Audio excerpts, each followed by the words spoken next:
ആണല്ലോ ഇപ്പോൾ ഏറ്റവും വലിയ ചർച്ചയായിട്ടുള്ളത് അടുത്ത മുഖ്യമന്ത്രി ആരാണെന്നാണ്. അപ്പോൾ ആ വിഷയത്തിലേക്ക് വന്നു കഴിഞ്ഞാൽ ആരാണ് അടുത്ത മുഖ്യമന്ത്രി എന്ന് വെച്ചാൽ 3 പേരാണല്ലോ പ്രധാനമായിട്ടും കേൾക്കുന്നത്. ശശി തരൂരിൻ്റെ പേരുണ്ടായിരുന്നു, അത് ഏതാണ്ട് പോയി. പിന്നെ ഇപ്പോൾ ഉള്ളത് ചെന്നിത്തല, KC വേണുഗോപാൽ, VD സതീശൻ. അപ്പോൾ കുറേ ആളുകൾ പറയുന്നത് കേൾക്കാൻ VD സതീശനെ മുഖ്യമന്ത്രിയാക്കാൻ വേണ്ടിയാണ് ആളുകൾ വോട്ട് ചെയ്തതെന്ന്. ഒരു കുന്തമല്ല.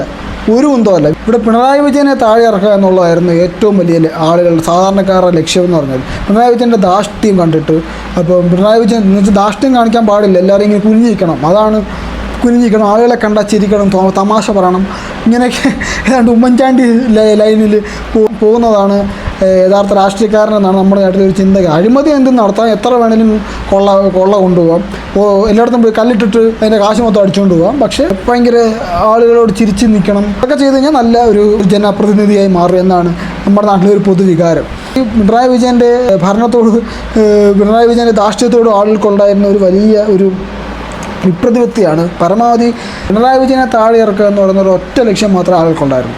പിണറായി വിജയനെ താഴെ ഇറക്കാൻ വേണ്ടി മാത്രമാണ് അവർ വോട്ട് ചെയ്തത്, VD സതീശന് വേണ്ടി വോട്ട് ചെയ്തതല്ല. പിന്നെ സ്വാഭാവികമായിട്ടും ആളുകൾ കൂടുതൽ വിചാരിച്ചിരുന്നത് VD സതീശൻ മുഖ്യമന്ത്രി ആവുമെന്നായിരിക്കും. കാരണം നമ്മുടെ നാട്ടിലൊരു രീതി അനുസരിച്ച് പ്രതിപക്ഷ നേതാവാണ് സ്വാഭാവികമായിട്ടും അടുത്ത മുഖ്യമന്ത്രി ആവാറുള്ളത്. അപ്പോൾ അതുകൊണ്ട് രാഷ്ട്രീയം അറിയാത്തവർ സ്വാഭാവികമായിട്ടും വിചാരിച്ചു അടുത്തത് നേരെ VD സതീശൻ മുഖ്യമന്ത്രി ആവുക. VD സതീശൻ എന്ന് പറയുന്ന വ്യക്തി എന്ന് പറഞ്ഞാൽ പിണറായി വിജയൻ ലൈറ്റാണ്. ഒരു കൊച്ചു പിണറായി വിജയനാണ് VD സതീശൻ. പിണറായി വിജയൻ്റെ അതേ ധാർഷ്ട്യവും അതേ താൻ പോരുമയും താനാണ് എല്ലാ സാധനമെന്നും വിചാരിക്കുന്ന ഒരു കോൺഗ്രസ് കമ്മ്യൂണിസ്റ്റുകാരനാണ്, ഒരു കോൺഗ്രസ് പിണറായി വിജയനാണ് VD സതീശൻ എന്ന് പറയുന്നത്.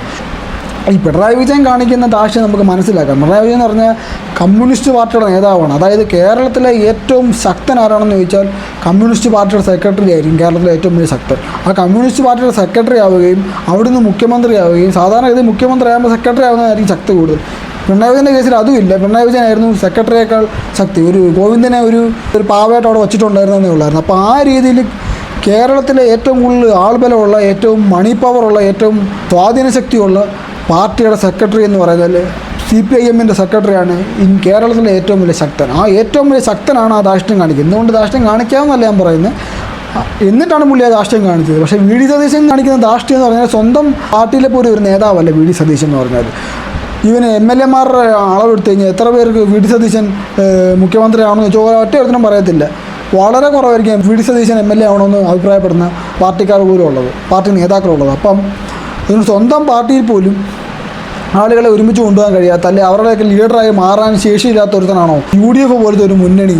അതും CPMൻ്റെ LDF മുന്നണി പോലല്ല UDF മുന്നണി. അത് കൊണ്ടുപോകാൻ ഉമ്മൻചാണ്ടിയെ പോലത്തെയൊക്കെയുള്ള, അല്ലെങ്കിൽ പഴയ ലീഡറെ പോലെയൊക്കെയുള്ള ടീമുകൾക്ക് മാത്രമേ ഇതിനെല്ലാം കൂടെ നയിച്ചുകൊണ്ട് പോകാൻ പറ്റത്തുള്ളൂ. അമ്മാതിരി ഒരു ടീമാണ് ഈ UDF എന്ന് പറയുന്നത്. പിന്നെ ഇത്തവണ കോൺഗ്രസ്സിന് കുറച്ച് MLA-മാർ കൂടുതലുണ്ട്, അതുകൊണ്ട് മുസ്ലിം ലീഗിൻ്റെയൊക്കെ സ്വാധീനം കുറച്ച് കുറയുമായിരിക്കും. എന്നാൽ പോലും ഭയങ്കര സ്ട്രോങ് ആണ് മുസ്ലിം ലീഗ് ആയാലും മറ്റ് പാർട്ടികളായാലും. അപ്പോൾ അവരെ എല്ലാം കൂടെ ഒരുമിച്ച് കൊണ്ടുപോകാൻ വേണ്ടി അതുപോലത്തെ ഒരു നേതാവ് വന്നാലേ പറ്റത്തുള്ളൂ. കേരളത്തിൽ ഒരു UDFൻ്റെ മുഖ്യമന്ത്രിയായിട്ടിരിക്കുകയെന്ന് പറഞ്ഞാൽ ചെറിയ കളിയൊന്നുമല്ല. പ്രത്യേകിച്ച് പിന്നെ ഓപ്പോസിറ്റ് നിൽക്കുന്ന CPM-കാരാണ് അടുത്ത പ്രതിപക്ഷമായിട്ട് വരാൻ പോകുന്നത്. അവരെ നേരിടണം. ഇത് ഇത്രയും കൂടെ ശേഷിയുള്ള ഒരുത്തം വേണമെന്ന് പറഞ്ഞാൽ VD സതീശൻ അതിനൊന്നുള്ള യാതൊരു കഴിവില്ലാത്തൊരു മനുഷ്യനാണ്. പിന്നെ ആളുകൾ കൂടുതൽ ഇഷ്ടപ്പെടുന്നത് ഇപ്പോൾ VD സതീശനെയാണ്. കാരണം VD സതീശനെ ആളുകളങ്ങ് മനസ്സിൽ വിചാരിച്ചു കൊടുത്ത മുഖ്യമന്ത്രിയാണ്. പിന്നെ മുസ്ലിം പ്രീണനം, ജമാഅത്തെ ഇസ്ലാമി മുതൽ താഴെ വരെയുള്ള മുസ്ലിം ലീഗുകാരെ വരെ സകലതിനെ പീഡിപ്പിക്കാവുന്നതിൻ്റെ പരമാവധി പീഡിപ്പിച്ച് പോയി അവസാനം ഈ ഡയലോഗ് വരെ ഭയങ്കര വായനക്കാരനാണെന്നൊക്കെയാണ് പറയുന്നത് VD സതീശൻ. വായനക്കാരൻ്റെ ഡയലോഗാണ് ഇതാണ് പുള്ളിയുടെ വായന. ഈ ലെവലിൽ വരെ പുള്ളി എത്തി. പ്രവാചകൻ്റെ വരെ മൂട് തള്ളുന്ന ലെവലിലോട്ട് പുള്ളി വളർന്നു. ആ അവസ്ഥ, അതാണ് പുള്ളി നടത്തുന്ന മുസ്ലിം പ്രീണനം. അതുകൊണ്ട് തന്നെ കുറേ ഇസ്ലാമിസ്റ്റുകൾ നാട്ടിൽ ഇപ്പോൾ VD സതീശന് വേണ്ടി കടന്ന് വേളം വെക്കുന്നുണ്ട്. പിന്നെ PR വർക്ക്, VD സതീശൻ എന്ന് പറഞ്ഞാൽ PR വർക്കിൽ 1ാം നമ്പറാണ്. മുഴുവൻ PR ആണ്. പിണറായി വിജയൻ തോറ്റു പോകുന്ന ടൈപ്പ് PR വർക്കാണ് VD സതീശൻ നടത്തിക്കൊണ്ടിരുന്നത്. ഇപ്പോൾ തന്നെ KC വേണുഗോപാലിനെതിരെ സോഷ്യൽ മീഡിയയിലെല്ലാം ചീത്തവിളി നടക്കുന്നത് എന്തുകൊണ്ടാണ്? VD സതീശൻ്റെ PR വർക്കാണ് മുഴുവൻ. അതാണ് നടക്കുന്നത്. അപ്പോൾ അതുകൊണ്ട് VD സതീശൻ മര്യാദ എന്ന് പറഞ്ഞാൽ അടുത്തൊരു പിണറായി വിജയനാണ്, കൊച്ചു പിണറായി, കഴിവില്ലാത്തൊരു പിണറായി വിജയനാണ് VD സതീശൻ. പിന്നെ ഉള്ളത് രമേശ് ചെന്നിത്തല എന്ന് പറയുന്ന വ്യക്തി വരുന്നതായിരിക്കും എല്ലാവർക്കും നല്ലത്.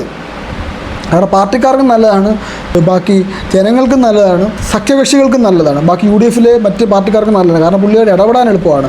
പുള്ളി അത്യാവശ്യം കുഴപ്പമില്ലാതെ എല്ലാവർക്കും ഹാൻഡിൽ ചെയ്യാൻ പറ്റും, എല്ലാവരും വലിയ കുഴപ്പമില്ലാതെ കൊണ്ടുപോകും. പക്ഷേ പുള്ളിയുടെ ഒരു സ്ട്രേച്ചർ പോയി. കഴിഞ്ഞ ഇലക്ഷന് തോറ്റ് പുള്ളി പ്രതിപക്ഷ സ്ഥാനത്തു നിന്ന് മാറ്റിയതോടുകൂടി പുള്ളിയുടെ ആ ഒരു സ്റ്റേച്ചർ പോയി. പുള്ളി സീനിയർ മാത്രമാണ്, പക്ഷേ പവറില്ലാത്തൊരു സീനിയറായിട്ട് പുള്ളി മാറുകയുണ്ടായി. അപ്പോൾ അതുകൊണ്ട് തന്നെ ഇനി എത്ര പേര് പുള്ളിയെ വകവയ്ക്കും, രണ്ടാമത് വീണ്ടും പുള്ളിയെ ലീഡറായിട്ട് അംഗീകരിക്കും എന്നൊക്കെ ഉള്ളതൊരു പ്രശ്നമാണ്. പിന്നീടുള്ളത് കെ.സി. വേണുഗോപാലാണ്. കെ.സി. വേണുഗോപാൽ വരുന്നതാണ് UDF ഏറ്റവും നല്ലത്. കാരണം ഇന്ന് കേരളത്തിലെ ഏറ്റവും ശക്തനായ UDF നേതാവ് ആരാണെന്ന് ചോദിച്ചാൽ അത് കെ.സി. വേണുഗോപാലാണ്. കാരണം നമുക്കറിയാം, വേറെ ഒന്നുകൊണ്ടുമില്ല, രാഹുൽ ഗാന്ധിയുടെ വലം കൈയാണ്. ഹൈക്കമാൻഡ് എന്ന് പറഞ്ഞാൽ പുള്ളിയാണ് കമാൻഡ്, വേറെ ഒന്നുമല്ല. വെറുതെ ബാക്കിയുള്ള ഇരിക്കുന്നുള്ളൂ, പുള്ളി അവിടെ ഉപദേശങ്ങളെല്ലാം കൊടുക്കുന്നത്. ഇന്ത്യയിൽ കോൺഗ്രസ് മുടിയാൻ ഏറ്റവും വലിയ കാരണം കെ.സി. വേണുഗോപാലാണെന്ന് പറയപ്പെടുന്നുണ്ട്. പക്ഷേ അപ്പോൾ അത്രത്തോളം പവറുള്ള ഒരാളാണ്. കോൺഗ്രസിൻ്റെ ഏറ്റവും വലിയ അല്ലെങ്കിൽ രണ്ടാമത്തെ നേതാവാണ് ഇന്ന് കെ.സി. വേണുഗോപാൽ. അപ്പോൾ അങ്ങനത്തെ ഒരാൾ കേരളത്തിൻ്റെ മുഖ്യമന്ത്രിയായിട്ട് വരുന്നതാണ് കോൺഗ്രസ്സിന് നല്ലത്. മുസ്ലിം ലീഗിൻ്റെ ഒരു വല്ലാതൊരു കടന്നുകയറ്റവും മുസ്ലിം ലീഗിൻ്റെ ഒരു അപ്രമാദിത്വവും കെ.സി. വേണുഗോപാൽ എന്നാൽ ചിലപ്പോൾ കാണില്ലായിരിക്കും എന്ന് ഞാൻ പ്രതീക്ഷിക്കുന്നു. കാരണം കുറച്ചുകൂടെ ശക്തനായ കോൺഗ്രസ് നേതാവാണ് വരുന്നത്. അതുകൊണ്ട് അപ്പം ആ രീതിയിൽ നോക്കിയാൽ കെ.സി. വേണുഗോപാലാണ് എന്തുകൊണ്ടും നല്ലത്. പിന്നെ ആര് വരും എന്നുള്ളത് അറിയത്തില്ല. ഏറ്റവും കൂടുതൽ ആളുകൾ സപ്പോർട്ട് ചെയ്യുന്നത് കെ.സി. വേണുഗോപാലിനായിരിക്കും. കാരണം ജനങ്ങളല്ലേ, MLA-മാരാണ് മുഖ്യമന്ത്രിയെ തിരഞ്ഞെടുക്കുന്നത്. അപ്പോൾ MLA-മാർ ഏറ്റവും കൂടുതൽ പ്രിഫർ ചെയ്യുന്നത് കെ.സി. വേണുഗോപാലാവാനാണ് സാധ്യത കൂടുതൽ. കാരണം സ്വാഭാവികം, പുള്ളി ഹൈക്കമാൻഡ് തന്നെയാണ്. അതുകൊണ്ട് തന്നെ ഹൈക്കമാൻഡിൻ്റെ ഭാഗമാണ്. അപ്പോൾ അതുകൊണ്ട് തന്നെ പുള്ളിയോടായിരിക്കും വിധേയത്വം കൂടുതൽ. കാരണം ഭാവിയിൽ കിട്ടായേക്കുന്ന ഗുണങ്ങൾ നോക്കിയിട്ട് എല്ലാ MLA-മാരും പുള്ളിയെ സപ്പോർട്ട് ചെയ്യാൻ സാധ്യത കൂടുതൽ. അപ്പോൾ അതാണ് ഇവിടുത്തെ മുഖ്യമന്ത്രി ആരാവണം എന്നുള്ളതിൻ്റെ ഒരു രത്നച്ചുരുക്കം. അപ്പോൾ ഏതാവും വന്നാലും മുസ്ലിം ലീഗിൻ്റെ തേർവാഴ്ച ആവാനാണ് സാധ്യത കൂടുതൽ. അത് പിന്നെ 4 MLA-മാർ കൂടുതലുണ്ട് എന്നുള്ളത് കുറച്ച് UDF ശക്തമാകും. ചിലപ്പം പഴയ പോലെ മുസ്ലിം ലീഗിൻ്റെ ഒരു അപ്രമാദിത്വം നടക്കാതിരിക്കാൻ സാധ്യതയുണ്ട്. പക്ഷേ VD സതീശനാണ് വരുന്നതെങ്കിൽ രണ്ട് കാര്യമായിരിക്കും നടക്കുന്നത്. ഒന്നെങ്കിൽ മുസ്ലിം ലീഗ് ആയിരിക്കും കേരളം ഭരിക്കാൻ പോകുന്നത്, VD സതീശൻ അവിടെ ഇരുത്തി മുസ്ലിം ലീഗ് ആയിരിക്കും ഭരിക്കാൻ പോകുന്നത്. 2, VD സതീശനും മുസ്ലിം ലീഗും തമ്മിൽ തെറ്റും. VD സതീശന് ധാർഷ്ട്യം കാരണം VD സതീശനും മുസ്ലിം ലീഗും തമ്മിൽ ഒന്നെങ്കിൽ തെറ്റും, രണ്ടും ഒരേ രീതിയിൽ അടുക്കാൻ പറ്റാത്ത ലെവലിലേക്ക് കാര്യങ്ങൾ പോകും. അതല്ലെങ്കിൽ മുസ്ലിം ലീഗിൻ്റെ തേർവാഴ്ചയാവും. ഇത് രണ്ടിലൊന്നായിരിക്കും VD സതീശൻ വന്ന് സംഭവിക്കാൻ പോകുന്നത്. ഞാൻ പ്രതീക്ഷിക്കുന്നത് മിക്കവാറും കെ.സി. വേണുഗോപാലായിരിക്കും എന്ന് തന്നെയാണ്. അത് വരാതിരിക്കാനുള്ള പരമാവധി PR വർക്ക് VD സതീശൻ ഇപ്പോൾ നടത്തുന്നുണ്ട്. മാത്രമല്ല കെ.സി. വേണുഗോപാലോ VD സതീശനൊക്കെ ആയാൽ പിന്നെ രമേശ് ചെന്നിത്തല എന്ത് ചെയ്യും എന്നുള്ളൊരു പ്രശ്നം അവിടെ കിടപ്പുണ്ട്. പിന്നെ അല്ലെങ്കിൽ ചെയ്യാവുന്നത് മറ്റേ കർണാടകത്തിലൊക്കെ പറഞ്ഞ് പറ്റിച്ചതുപോലെ 2 കൊല്ലം ചെന്നിത്തലയ്ക്ക് തരാം, പിന്നത്തെ 2 കൊല്ലം VD സതീശൻ തരാം എന്നൊക്കെ പറഞ്ഞ് 5 കൊല്ലം പകുതിയായിട്ടൊക്കെ മുറിച്ച് അങ്ങനെയൊക്കെ ചില കോമ്പിനേഷനുകളിൽ ചിലപ്പോൾ സംഭവിക്കാം. ഇതൊക്കെയാണ് സാധ്യതകൾ മുന്നിൽ കാണുന്നത്. എന്ത് സംഭവിച്ചാലും വലിയ പ്രതീക്ഷയൊന്നും അടുത്ത 5 കൊല്ലത്തേക്ക് എനിക്കില്ല. കാരണം 10 കൊല്ലം മുമ്പ്, ഇപ്പോൾ ഉള്ള ചിലപ്പോൾ ജെൻസി പിള്ളേർക്കൊന്നും അറിയത്തില്ലായിരിക്കും, പക്ഷേ 10 കൊല്ലം മുമ്പ് അവരോട് ജീവിച്ചിരുന്നവർക്കറിയാം എന്തായിരുന്നു കോൺഗ്രസ് എന്ന് പറയുന്നത്, കോൺഗ്രസിൻ്റെ ഭരണം എന്നുള്ളത്. അവരെ ചവിട്ടി പുറത്താക്കി എത്ര കഷ്ടപ്പെട്ടാണ് CPM-നെ ആളുകൾ കൊണ്ടുവന്നതെന്നുള്ളത് നമുക്കറിയാം. എല്ലാം ശരിയാക്കും എന്നുള്ള ഒറ്റ വാചകത്തിൽ ആളുകൾ വീണു പോകണമെങ്കിൽ അതിന് കാരണം അതുതന്നെയാണ്. അപ്പം ആ കോൺഗ്രസ്സാണ് തിരിച്ചു വരാം. അത് ഉമ്മൻചാണ്ടി പോലത്തെ ഒരു ഏത് രീതിയിലും അഴകുഴമ്പനായിട്ട് നിൽക്കാൻ ശേഷിയുള്ളവർത്തൻ ഇല്ലാത്ത അവസ്ഥയിലാണ് എന്നും കൂടി ആലോചിക്കണം. ആ കോൺഗ്രസിൻ്റെ ഭരണം എന്തായിരിക്കും, സത്യം പറഞ്ഞാൽ ഐ എം എക്സൈറ്റഡ്. അതിന് സത്യം പറഞ്ഞാൽ ഭയവുമുണ്ട് കാണാൻ എന്തായിരിക്കും കേരളത്തിന് സംഭവിക്കാൻ പോകുന്നതെന്ന്. പിന്നെ CPM-നേക്കാൾ കൂടുതൽ വികസനങ്ങൾ കൊണ്ടുവരുമെന്ന് പ്രതീക്ഷിക്കാം. വികസനങ്ങളിൽ പകുതി അമ്മമാർ കമ്മീഷൻ അടിക്കാൻ വേണ്ടി കൊണ്ടുവരുന്നതാണ്. എന്നാൽ പോലും അറ്റ്ലീസ്റ്റ് കല്ലിടൽ പരിപാടി ഉണ്ടല്ലോ, കല്ലിടലെങ്കിലും നടത്തും, എന്നിട്ട് കമ്മീഷൻ അടിക്കും. കമ്മീഷൻ അടിക്കാൻ വേണ്ടിയെങ്കിലും 4 വികസനം കൊണ്ടുവരും എന്ന് പ്രതീക്ഷിക്കുന്നു. പക്ഷേ മുസ്ലിം ലീഗിൻ്റെ പവർ എന്തായി മാറും എന്നുള്ളത് എനിക്ക് സത്യം പറഞ്ഞാൽ ഭയമുണ്ട്. അതായിരിക്കും ഭാവി എന്തായാലും വരാൻ പോകുന്നതെന്ന് കണ്ടറിയാം. 5 കൊല്ലം കഴിഞ്ഞ് എന്തായാലും വീണ്ടും അടുത്ത ഇലക്ഷൻ ആകുന്ന സമയത്ത് സംസാരിക്കുമ്പോൾ നമുക്ക് മനസ്സിലാവും പിണറായി വിജയനായിരുന്നു ഭേദമെന്നായിരിക്കും കൂടുതൽ ആളുകൾ അഭിപ്രായപ്പെടുന്നത്. അതെനിക്ക് ഉറപ്പാണ്. പിണറായി വിജയൻ്റെ ധാർഷ്ട്യം ഒഴിച്ചു നിർത്തിയാൽ പിണറായി വിജയൻ്റെ ഭരണമായിരുന്നു ഭേദം, അല്ലെങ്കിൽ CPM-ൻ്റെ ഭരണമായിരുന്നു ഭേദം എന്ന് പറയുന്ന അവസ്ഥയിലോട്ട് എത്താനാണ് സാധ്യത കൂടുതൽ. അങ്ങനെയാണ് ഇതുവരെ കണ്ടിട്ടുള്ളത്. എന്താകുമെന്ന് നമുക്ക് കണ്ടറിയാം.